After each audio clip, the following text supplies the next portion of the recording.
Welcome back to Good Morning Kenya. My name is Mike Migui. Time now for Future Voices, and today I want us to take a different direction. Now, we are going to talk about matters that pertain to education. How can we educate the next generation?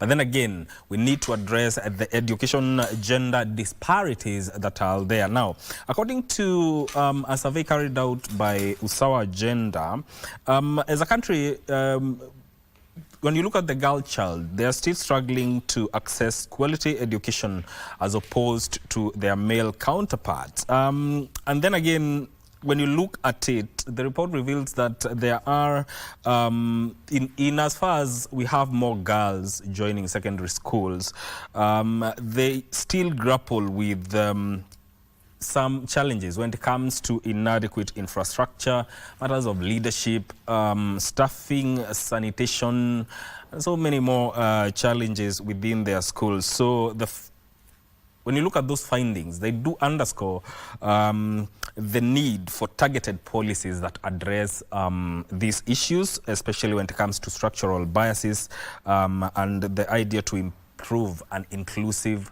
infrastructure. So that is how the direction of this conversation is going to go.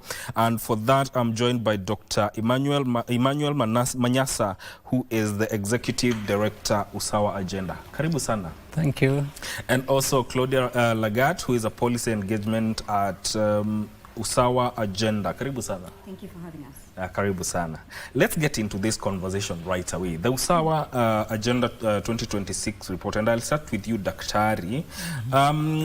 It brings out complex issues, complex realities, beyond what anyone would say is a girl child versus boy child narrative.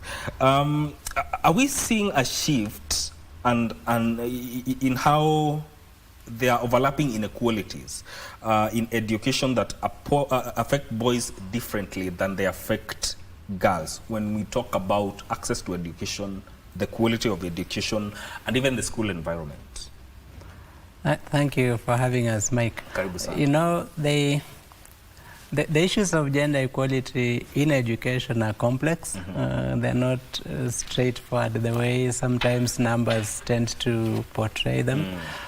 For instance, if you look at enrollment at the primary school level, we have more girls enrolled in school than boys. That is now the reality. When you look at performance, again, in learning outcomes at the primary school level, again, we have girls outperforming boys. Yes.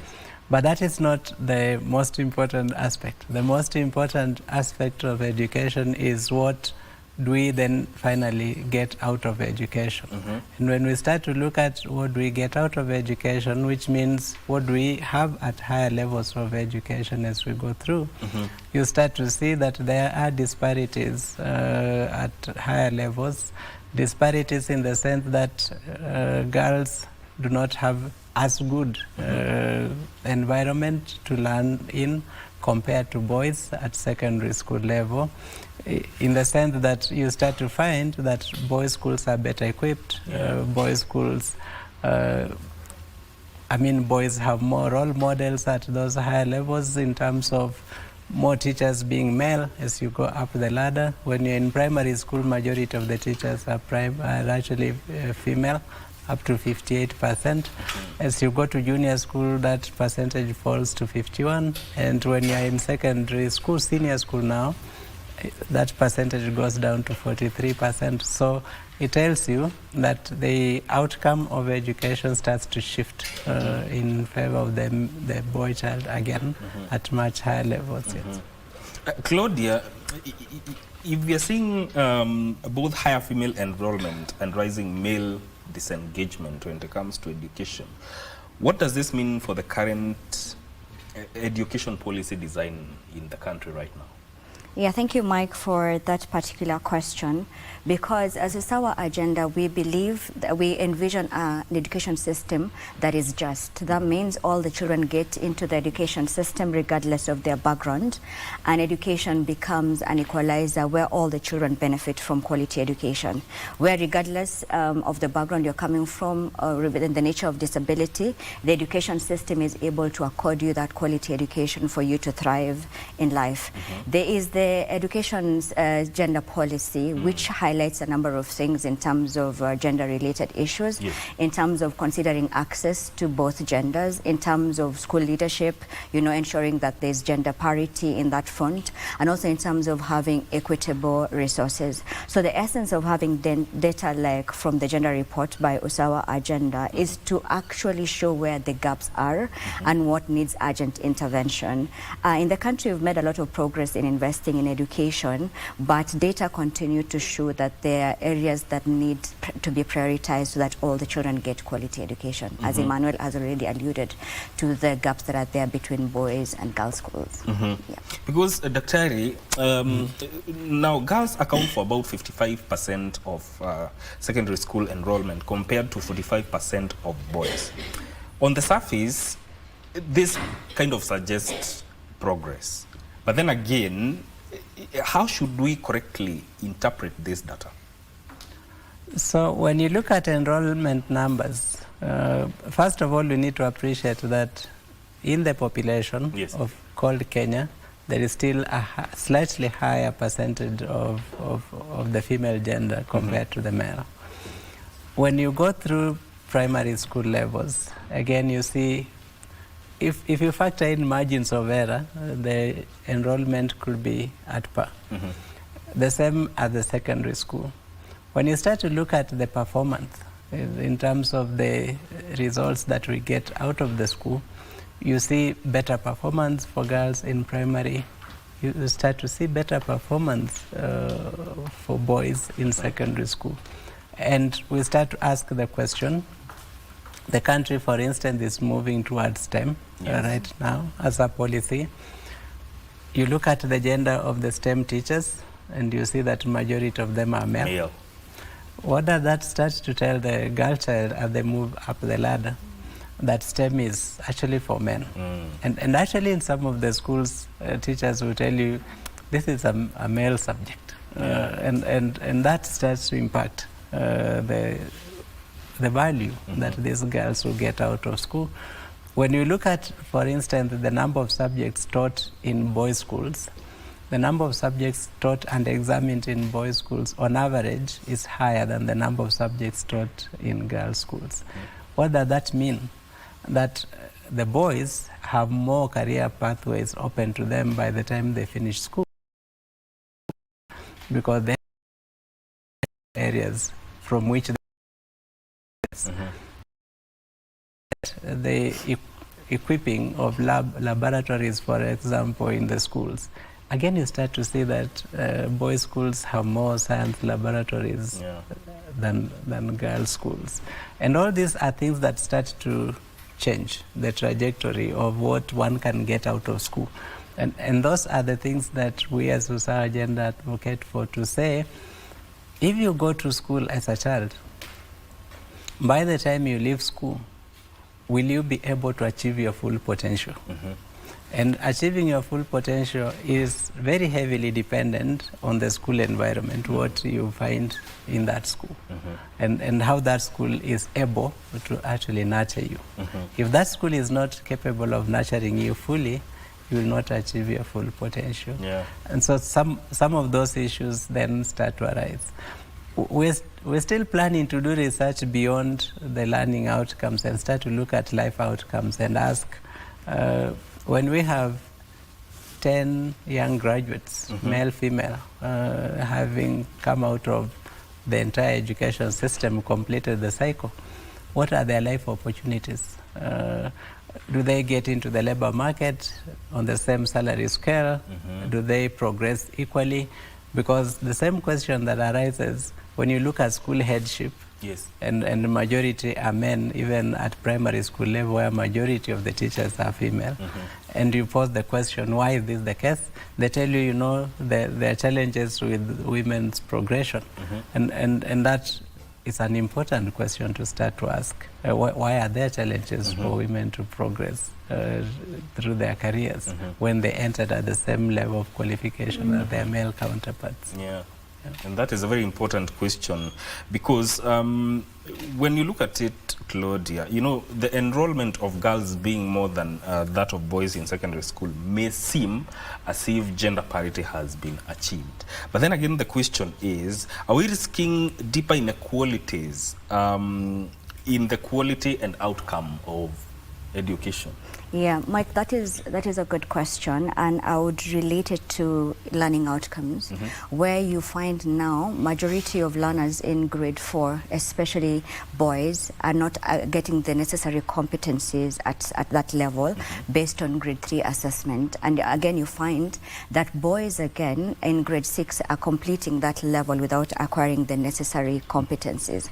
That means there's a systemic issue in terms of foundational learning, where these children, as they are moving from one grade to another, they're not gaining the necessary competencies for them to be able to progress well in their education. And this is a very big problem, because let's go beyond access. As a country, we've done so well in terms of access. Yes. But what happens to these children when they get into the schooling system?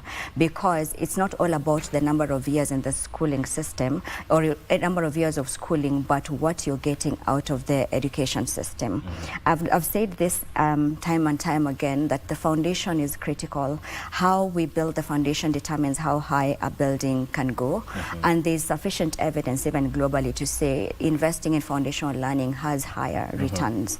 So I think it's important for us to ensure that both children, both boys and girls, are well-founded or well-grounded at the pre-primary level. All of them get to school and get quality education at that level for them to benefit from it and become, you know, thrive in their lives after school. Yes. And when you look at the existing policies, Claudia, to what extent are they focused on historical gender gaps rather than today's more complex and shifting realities when it comes to learning?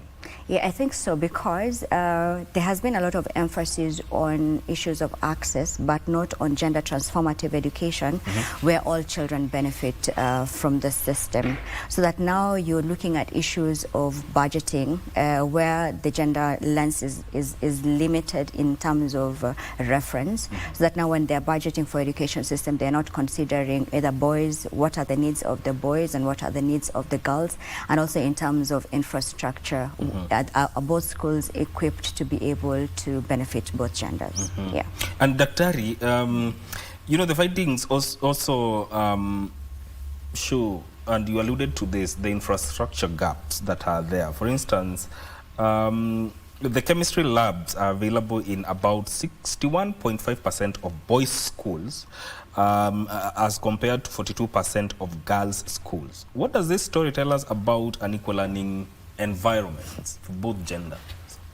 Thank you. I'll come to this question, but there are 2 points Claudia has made that I want to just buttress. Yes. One is around foundational learning. In this world of explosion of information, yes, if someone has a strong foundation, they can actually self-educate at higher levels. Yeah. But we are not giving our children the kind of foundation they need, and I think we need to emphasize that fact, that foundational learning is so critical, and once one has it, the rest of the path can be much easier. People can even self-educate if they have a strong foundation. So that needs to be emphasized. Two, the issue of infrastructure beyond the labs, and I'll come back to the labs. But if you look at, for instance, what is happening with our schools, if you look at our report, you'll see that most public schools provide sanitary towels for girls, for instance. But they're not changing rooms in those schools. That is an infrastructure gap that will still make a girl be absent from school during their periods, even though they are supplied with sanitary towels. Yes. And I think that is what Claudia has alluded to, that when we are budgeting for these learners, we are not taking into account the unique needs of the two genders to make sure that each gender is budgeted for and planned for according to their unique needs. We are budgeting for them as children. And saying, how many children do you have? I have this number. It's a one-fits-all approach. Yes, this is the amount per child. The needs of these children differ, and it's important that we look at their unique needs and budget with those unique needs in mind. That will make it easier for both boys and girls to access same quality of education, to be able to benefit equally from education. And even the outcomes would be more or less the same. That eventually what a school report needs to show should be the ability of the child and the effort. Yes. But as we see it now, when we look at examination results, very many other things are reflected in that. The background of the child, the level of teaching that they were exposed to, the facilities that were in the school where they attended, and those things shouldn't be manifest in what someone gets out of school. What one gets out of school should only depend on ability and effort. So that if the two of you have the same ability, the only reason you should get different results is if someone put in more effort than that. But that is not what happens. Because the school environment is also putting an expectation on both that is on the same level. Yes, the school environment is putting expectation that does not factor in the difference that sometimes are very stark. And I think that is a problem. Back to the issue of laboratories, and that relates again to another finding that we got. If you look at our data in the report, you'll see that most boys' schools are much older. They have existed for much longer than the girls' schools. That reflects an historical fact. When education was brought in initially, emphasis was on educating boys, so boys' schools were established. And later on, there was now need to educate girls, and so girls' schools came later. But that is a challenge then to the government and to all the stakeholders to say, how do we make sure that even these schools that started later receive the kind of support so that they have a level of infrastructure that is at par? Because at the end of the day, all these schools are educating Kenyan children, and all these schools need to provide equal opportunity to the children. There should be no difference between the child who goes to one school that has been there for 30 years and another that was established 2-3 years ago. When we establish a school, it should be our responsibility to bring it up to a level that the previously established schools are. So that, again, that will solve the problems we see when placement of learners is happening and parents are fighting for few schools and even willing to give bribes to get their children into those few schools. What parents are responding to is the reality that these schools offer different opportunities. They do not offer the same opportunity. So we have responsibility to improve infrastructure, but also responsibility to spread the number of teachers equitably. Again, if you check in our report, you see that the average number of teachers per examinable subject also differs between schools. And that has implication on learning outcomes. And that has implication on what a child gets out of school. I think those are issues that we need to be addressing. There are so many issues that need to be looked at. And Claudia, when you look at gender disparities in education, they also intersect with matters that they intersect with matters of poverty, disability, geography, and even in areas, the ASAL areas. When you look at policy, should policy increasingly shift from a gender-only lens to a broader inequality angle that includes even a good look at susceptibility framework? I agree with that, Mike, and that is the essence of education justice, having policies that have the lens of education justice. That means even a child with disability is able to benefit from the system of education offered in different countries. For example, in this gender report that we produced last year, it shows that 19% of children with disability are out of school, and the children with intellectual disability are most likely to be out of school than any other form of disability. That means already it's already predetermined how their future is going to be, because the education system is not tailored to their concerns. When we conducted the foundational literacy and numeracy assessment, and we have a report for that matter, and we interviewed head of institutions, most of them highlighted the challenges that they face in having the children with disability in school, and one of them is infrastructure challenges, again, to cater to the needs of these children. The other component, issue that they raised, is issue of personnel. The teachers are not equipped well to cater to the needs of these children, and also the materials to cater to the needs of these children. So that already shows a component of inequality in dealing with children living with disability. Our report also continues to show that illiteracy replicates, right?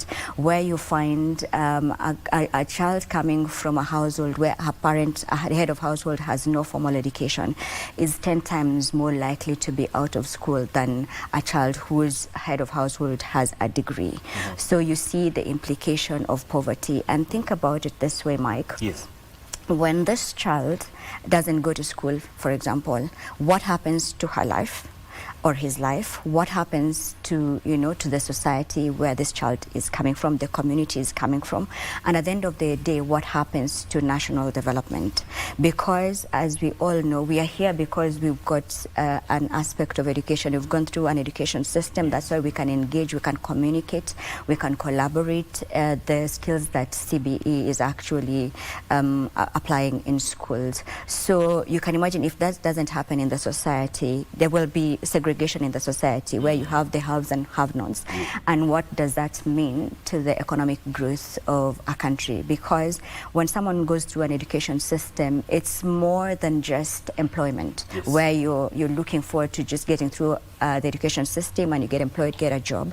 But it's a place where you gain knowledge. It's a place where you gain skills like collaboration, creative thinking, critical thinking, creativity, and stuff like that, which make you become a better human being in the society and contribute to it. So when this doesn't happen, then we have a society that is not growing, increased level of crimes, and at the end of the day, you find a lot of children even dropping out of school, because if you don't know how to read, for example, one can get discouraged and at the end of the day drop out of school. And if we have dropouts in the country, what does that mean? Because I normally think, let's think of posterity, beyond now. Whatever seeds we are planting now, we're going to reap them in the next 5 years, for example. What kind of people will we have in our society in terms of professions, in terms of people living in our society? And one of the things I'd like to mention in terms of policy, we have the re-entry policy for teenage mothers, right, in the country. There has been improvements from our last gender report to now in terms of the number of children getting pregnant, right? But there are still issues there, where our report indicates that an out-of-school girl is over 12 times as likely as her in-school counterpart to fall victim of teenage pregnancy. So you can imagine an out-of-school girl gets pregnant. There's the child. Yes. There's, there's a ripple effect to that. And our report also indicated that 51.2% of these girls get back to school. That means like half. Just half of the girls go back to school. So what happens to the remaining girls who do not go to school, right? And then secondly, you find again, there are challenges still facing these children, even if they want to go back to school. There's a component of stigma. Stigma is the biggest challenge facing these girls when they, they're trying or they're going back to school.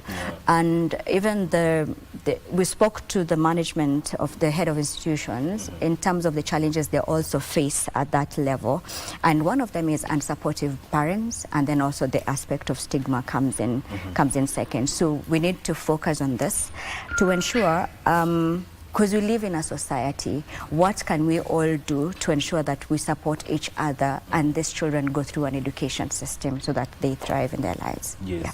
All this we are talking about touches on everything to do with educating the current and the next generation that we have right now, and you've highlighted very important issues to that regard. And we're coming back to continue with this conversation after this short break. Stay with us. Welcome back to Good Morning Kenya. You're watching Future Voices right here on Entertainment Thursday, and today we are talking matters of education, gender disparities, and we are looking at how we can see those disparities addressed so that we can see an educated next generation.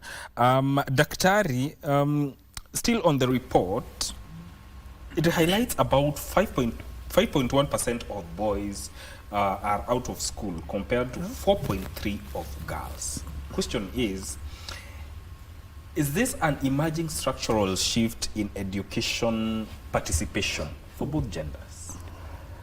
I think it is, and it is a dangerous one. Why is it dangerous? Because when you're talking about educating the next generation, we've just seen that is only possible by educating the current generation. Yes. Because households where the heads are not educated, children are not going to school. This increasing number of young men, young boys who are not going to school, are actually future heads of households. And if they're going to be heads of households, going by what we can see now, it means their children are going to be likely not going to school. So I think that we need to start to address the issues that are informing all children attending school and benefiting from school. Several things are responsible for maybe boys not going to school. One of those things is societal expectation on boys to be providers. Yeah. If you walk around the country, we have a number of child-headed households for some reason. Either parents are deceased, or we have situations where you have parents but they've become alcoholics, households have disintegrated, and so children are taking responsibility for other children. Those households are generally boy-headed, and this becomes a reason for boys to be out of school. We started to see this trend in 2020 post-COVID. Now, part of the explanation may be that a lot of young boys got into some income generation during the extended closure of schools. And then they didn't see the reason to go back to school. And they become an inspiration to other boys in their neighborhoods not to go to school because they think they're making money. When you're very young, getting 100 shillings in a day is a lot of money. You don't realize that you are actually compromising a future where you'll be able to make 10 times, 100 times that much. Especially if you do not have someone to guide you. Yes, and if you don't have someone to guide you. 3, there is something that is dangerous that has been coming up in the media recently that we need to speak against, which is there are a few people who for some reason got money and they don't have an education, walking around flaunting the money and saying, I didn't go to school but I have money, so I have everything. And that becomes a very negative signal to these young people whose minds are still very impressionable, who may be admiring the kinds of things that these other people are flaunting. And they think going to school is just not useful because in any case, all I want is money. Sometimes I ask myself, so what do you do with money once you got it? You buy the things made by those who went to school. So you slave yourself to get the money to pay those who went to school, basically. You steal money from somewhere, you are being chased around, you go pay a lawyer who went to school. To the lawyer, that is legitimate income. He doesn't have to run from anybody. And for you who call yourself whatever, and you made this money through whatever means, you're running from your own shadow. And eventually just paying those who went to school. So we need to communicate this clearly to young people that at the end of the day, education is very important, more important than many of the things that may be diverting their attention this early. And that is an impact even social media is contributing to, because left, right and center you see people talking about how they are making money, yet they did not go to school. I think that is how even it's influencing perception of young ones towards education, that I do not need to go to school to make money. But at the end of the day, education is very important. Claudia, when you look at the report, in matters of leadership gaps, women make up about 41.8% of teachers, but only 33% of principals and around 15.7% of board of management chairs. Do you think that we need policy changes that address this leadership imbalance? Thank you, Mike. I think first, to begin with, let's implement the policies there where there should be consideration in terms of gender parity in positions of leadership and governance. So for me, I feel like it's not an issue of creating or coming up with another policy. It's an issue of implementing what is already there. From our findings, you find that even in girls' schools, in terms of board of management, you find a higher percentage in girls' schools are male. You find 31% of the board members are female, yet it's a girls' school. So I think it's an issue of the agencies responsible for deployment of teachers and issues of leadership to ensure that there's gender parity, because when there are women teaching but are not occupying the position of leadership, what are we telling the next generation? That you see, men are the ones who can lead, but women cannot. So I think it's time to implement those policies to ensure that, you know, both male and women and females can. What are you falling short in terms of implementing these policies? I think for me it's an issue of accountability.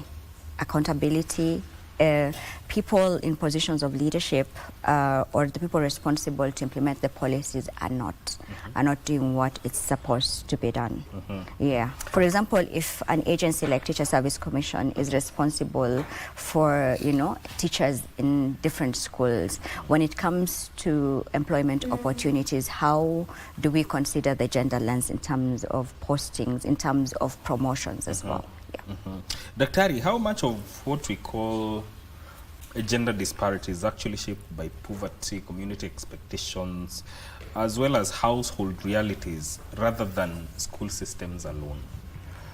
I think that most of it is actually shaped by societal expectations, because we have spoken to the Teacher Service Commission and they have given some of the challenges they face in terms of promoting female teachers to leadership. And I remember in the last conversation we had when we were releasing the report, we were told, like here in Nairobi, for instance, the women who are teaching in Nairobi are married to men who work in Nairobi. And so you want to promote her to make her head teacher, and there's no vacancy in Nairobi, and you tell her you go to Machakos or Kajiado, and she tells you, never ever. I'm not going to break my family because of becoming a head. Yeah. So they explained that, and sometimes those challenges are there. But when you look at board composition, appointment of board members, that has no such a challenge. Yeah. And yet 85% of board chairs are men. I serve on a board of a girls' school, and the chair of that board is a man. Is a man. Yeah. And sometimes I ask myself, so we have a chief justice who is female. And yet schools that have produced such a senior women in this country still cannot produce a woman to chair their own board of management. That is we still have to appoint a man to chair that. And why it's all that? Because these positions are political. And our society politically remains patriarchal. They believe that the communities will align behind their sons rather than their daughters. So whoever is making appointments is looking for political acceptance and support, and is going to appoint sons from each of these places rather than appoint daughters. Yeah. And I think that is the problem. that we haven't confronted. The community expectation. Yeah. Now, and when you look at infrastructure and policy, Claudia, how much influence do teachers and classroom policies practices have in shaping a learner's confidence in as far as learning is concerned? Because a learner's confidence will automatically, in a way, affect how they go for their aspirations. Yeah, Mike, I'd like to talk about you look at the education system in totality, right? From cradle to the time they leave the school system. Yeah. And now we're implementing the competency-based education, which is more practical. That means it's leaning towards practical skills. You find that the children move from, they have an assessment at grade 3, they have an assessment at grade 6, and then they're expected now to choose the pathways as they are going to senior school. So if you find, for example, if these children are not exposed to, for example, STEM-related subjects and the laboratories, for example, at junior school, how are we preparing them for the pathways in senior school?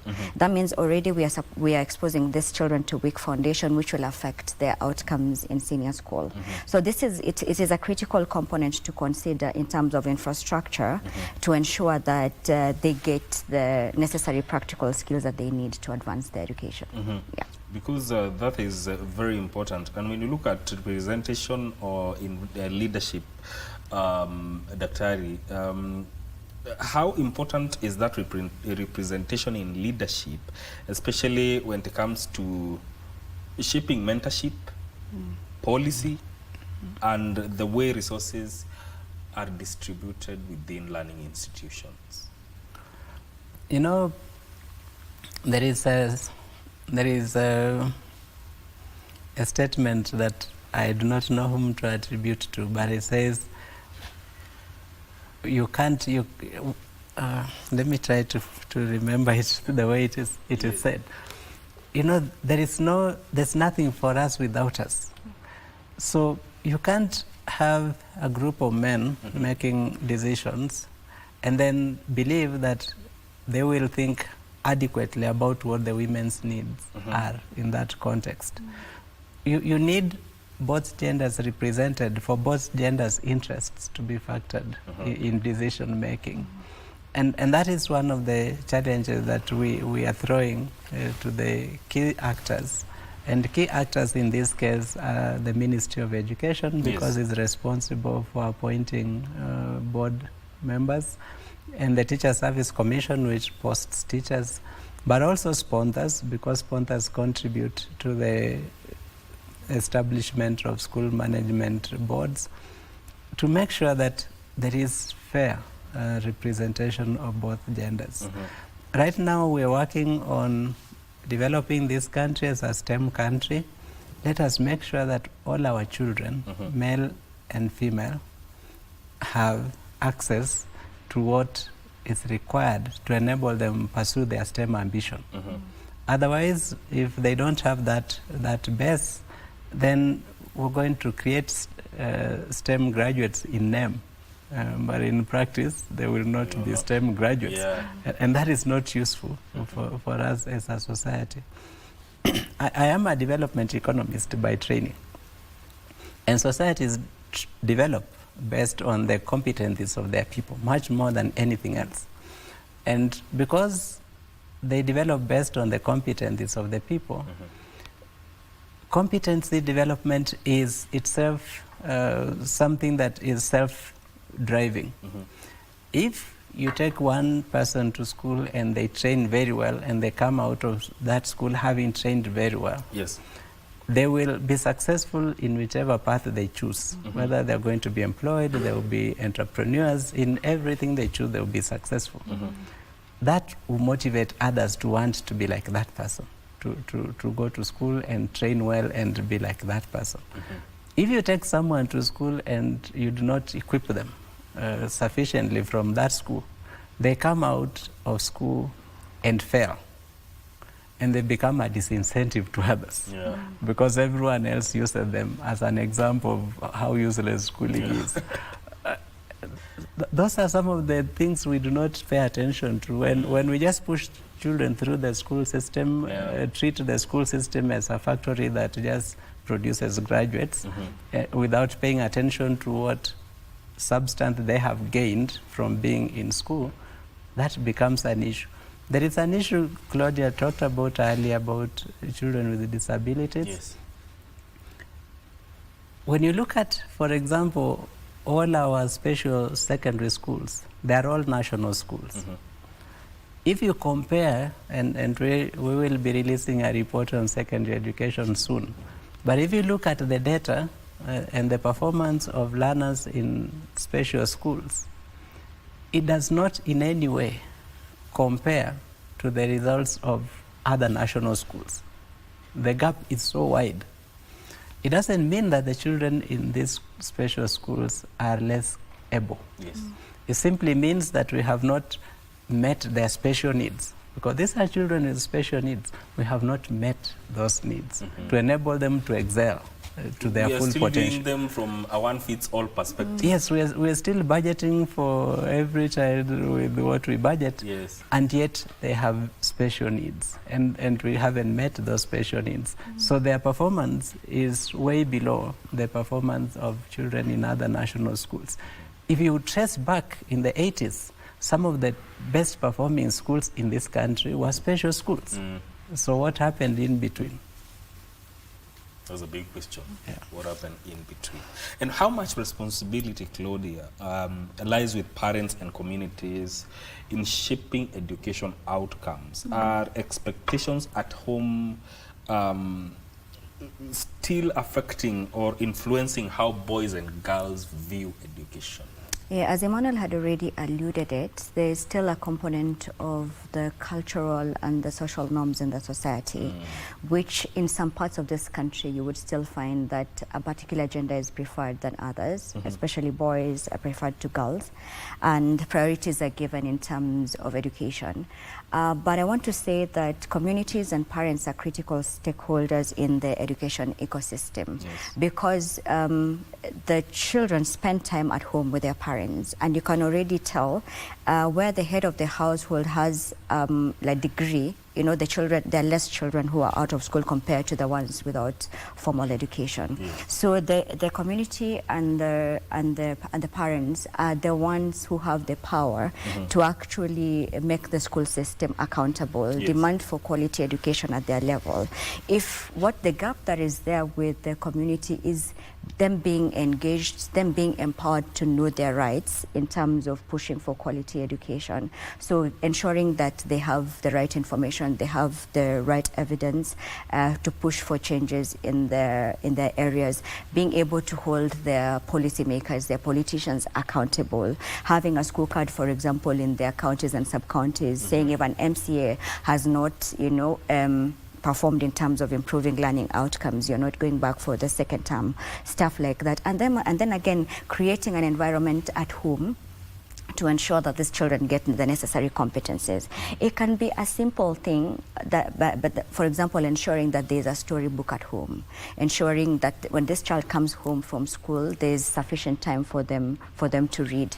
It can be even engaging with the teachers, especially now with the competency-based education.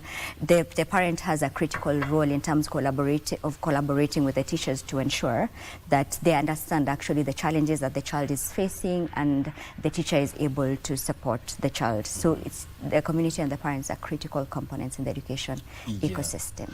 And Daktari, for learners who are able differently, does gender create an additional layer of disadvantage within the education system? Thank you. I'll come to that, but let me add something to what Claudia just said about the communities. There is something that we as Usawa Agenda are trying really hard to convince Kenyans about, that children don't belong to parents. Children belong to the country. I've spoken to school heads and told them, some of you are always very eager to expel children from school. But when you expel them from school, where are you expelling them to? To society. So when they become rogues, whose problem will they be? some of the parents you think will be bothered will actually die and leave you in the village with those fellows. So whose problem would they be? Would they be problems of their dead parents or problems to you who will be alive with them?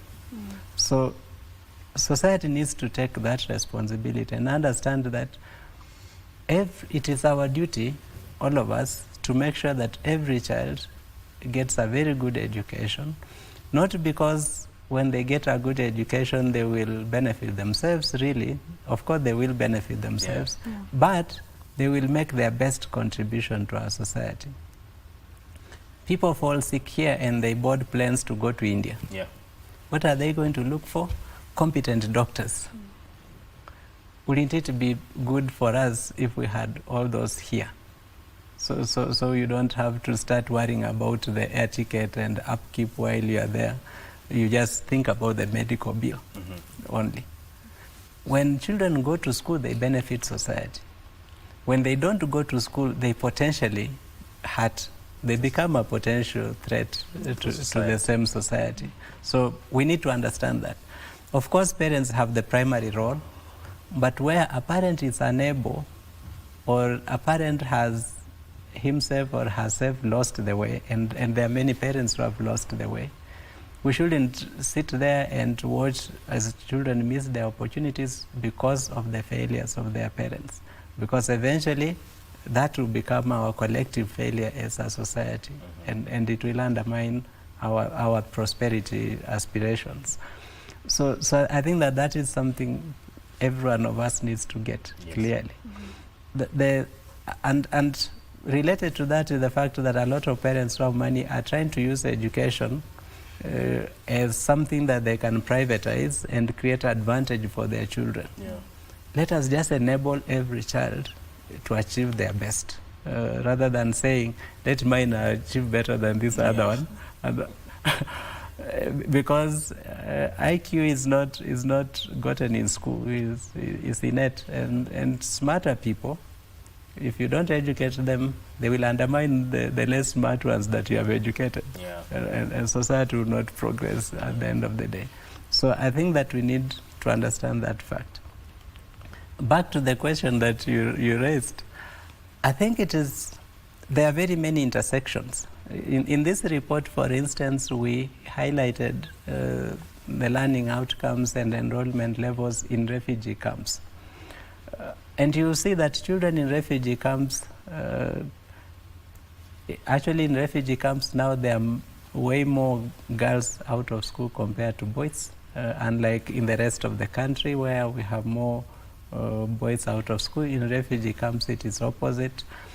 In our society generally, more children are out of school in female-headed households. In refugee camps, more children are out of school in male-headed households. There is a difference when you now look at the situation in the refugee camps.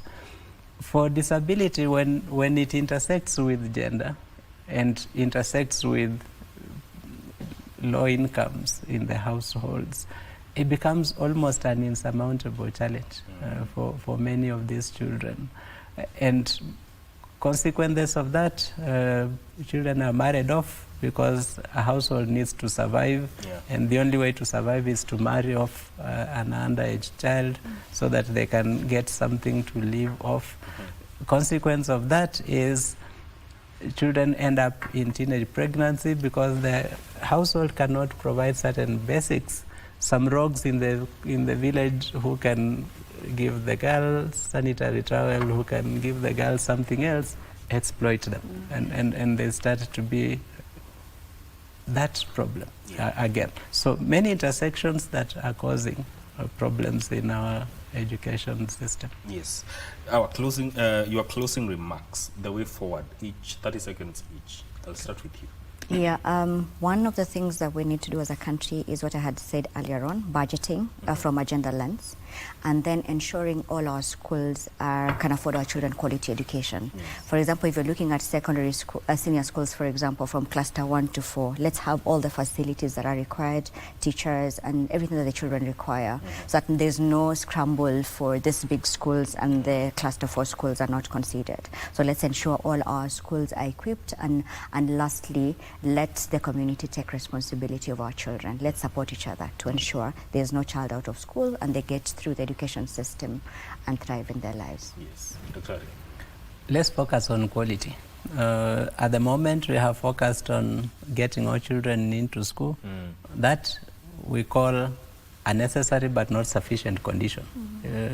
Getting children into school is a necessary condition, but it's not sufficient. And what is sufficient is making sure those who go to school get value out of school, and that will motivate every other child to go to school. That is how in the old days people walked long distances to go to school, because they were kind of guaranteed that if you finished that journey, there was something good awaiting you. We need to make sure there is quality education in all our institutions of learning. Asanteni sana for making time. Thank you. And that is Dr. Emmanuel Manyasa, who is the Executive Director, Usawa Agenda, and also Claudia Lagat, Policy Engagement from Usawa Agenda, speaking to us on matters that pertain to education, gender disparities, and how we can enhance education so that the current and the next generation get quality education.